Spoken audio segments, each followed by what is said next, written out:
वक्रतुंड महाकाय सूर्यकोटी समप्रभ निर्विघ्नं कुरु मे देव सर्वकार्येषु सर्वदा। सर्वांना नमस्कार, स्वागत आहे सगळ्यांचं माझ्या आजच्या नवीन व्हिडिओमध्ये।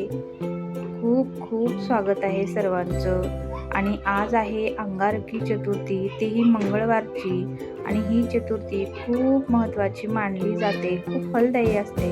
आणि आज मी पण ही चतुर्थी करत आहे, त्यामुळे आजचा व्हिडिओ आपल्याला मी शेअर करत आहे अंगारकी चतुर्थीचा।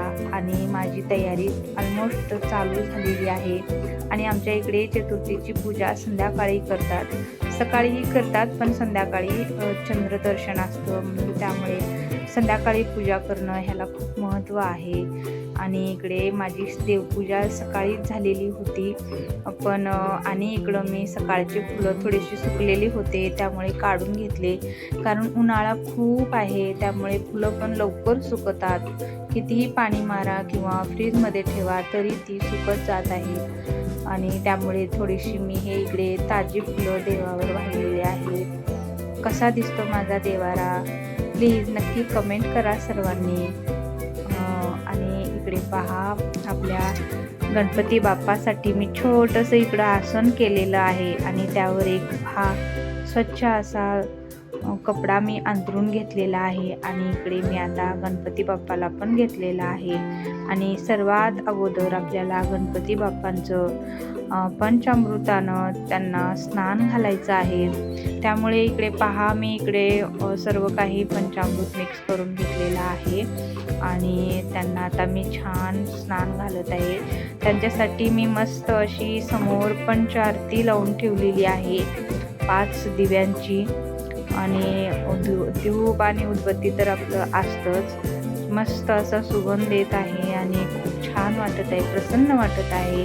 आणि छान अशा वातावरणामध्ये मी आपल्या बाप्पांचं पहा किती मस्त असं अभिषेक करत आहे। किती छान वाटत आहे की आपण बाप्पांचा असा अभिषेक करत आहात, आणि खूप प्रसन्न वाटत होतं। आणि आपण अगोदर यांचं पंचामृतानं अभिषेक केलं, त्यानंतर आता मी आपलं साधं पाणी घेतलेलं आहे, आणि त्यांच्यावर मी पाणीही म्हणजे चमच्यानं थोडं थोडं घालत आहे। आणि त्यानंतर आता आपल्याला त्यांना पाण्याने पण स्वच्छ करायचं आहे। त्यानंतर म्हणजे काही सगळं ते पंचामृताचं जे असतं त्यामुळे मूर्ती चिकट होते, आणि मग त्यांना आपल्याला पाण्याने असं स्वच्छ करायचं आहे। आणि त्यानंतर एका स्वच्छ कपड्यामध्ये घेऊन त्यांना छान असं पुसून घ्यायचं आहे। आणि त्यानंतर थोड्याशा अक्षदा घ्यायच्या आहेत, आणि जिथे आपण बाप्पांना त्यांना ठेवणार आहोत त्या ठिकाणी आपल्याला या अक्षदा टाकायच्या आहेत। आणि मग त्यावर हळदी कुंकूही टाकायचं आहे, किंवा अक्षदा आपण तयार पण करून घेऊ शकतो। आणि इकडे पहा, माझ्या बाप्पांचं आगमन झालेलं आहे। इकडे मी बाप्पांची माझी छोटीशी मूर्ती इकडे ठेवलेली आहे। आणि आता चला आपण बाप्पांची पूजा करूया। स्नानविधी त्यांची झालेली आहे, आणि आता आपल्याला मस्त असं त्यांची पूजा करायची आहे। सर्वात अगोदर आपल्याला आपण त्यांना अष्टगंध लावूया। हळदी कुंकू आपण देवी मातेला वगैरे लावतो, पुरुष देवतांना आपण अष्टगंध, चंदक असं टिळा लावायचा असतो। आणि त्यानंतर इकडं पहा, मी गणपती बाप्पांना सुंदर असं अष्टगंध लावलेलं आहे। आणि त्यांना आता गुलाबाची फुलं मी वाहत आहे, कारण सकाळी जी मी फुलं आणून ठेवलेली होती, कारण त्यांना लाल फूल खूप आवडतं, आणि मी ते फूल आणून पण ठेवलं होतं, पण आता ते सुकलेलं आहे, त्यामुळे मला तो फूल आता नाही अवेलेबल इथं। त्यामुळे मला गुलाबाची खूप सुंदर आणि ताजी फुलं मिळालेली होते, मग आता तेच मी फुलं आता माझ्या बाप्पांसाठी वाहत आहे। आणि शेवंतीची पिवळी फुलं मला भेटलेली होती, ते पण मी इकडे आणलेले आहेत, आणि ते पण मी ठेवणार आहे। काय झालं ना, माझं बाप्पांसाठी आसन थोडंसं लहान झालं, त्यामुळे मला जागा पुरत नव्हती। नेक्स्ट टाईम मी मोठ्या आसनावर बाप्पांची पूजा नक्की करेन। आणि छान अशी हिरवीगार आपल्याला हराळी मिळालेली होती, आणि मग ती हराळी मी बाप्पांना वाहिलेली आहे। एक छान पेंडी केली त्या हराळीची, आणि बाप्पांच्या समोर ही पेंडी ठेवलेली आहे. पहा आता बाप्पा किती छान दिसत आहेत. पिवळी लाल फुले आणि हिरवीगार हराळी खूप सुंदर दिसत होतं. खूप छान वाटत होती पूजा. आणि आपणही मला नक्की कळवा की माझी पूजा कशी वाटत आहे. मला तर खूप प्रसन्न वाटत होतं घरात.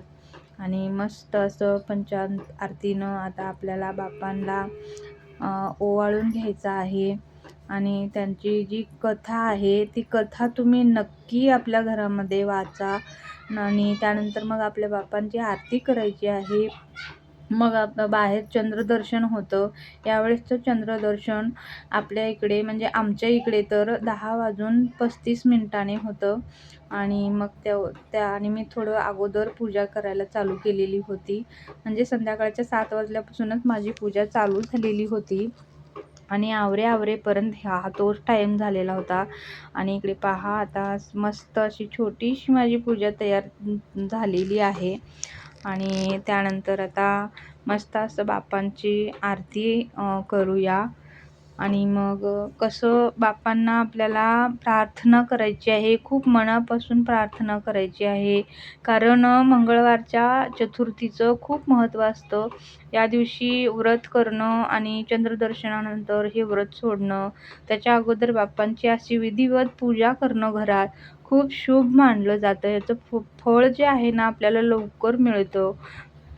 आणि मनापासून आपल्याला बाप्पांची पूजा करायची आहे. आणि इकडे पहा माझी आई पण आज खूप छान दिसते. काल मी जिकडे जत्रेला गेले होते गावाकडे माझ्या, तिथून मी माझ्या लक्ष्मी आईसाठी एक मस्त असा नेकपीस आणलेला होता.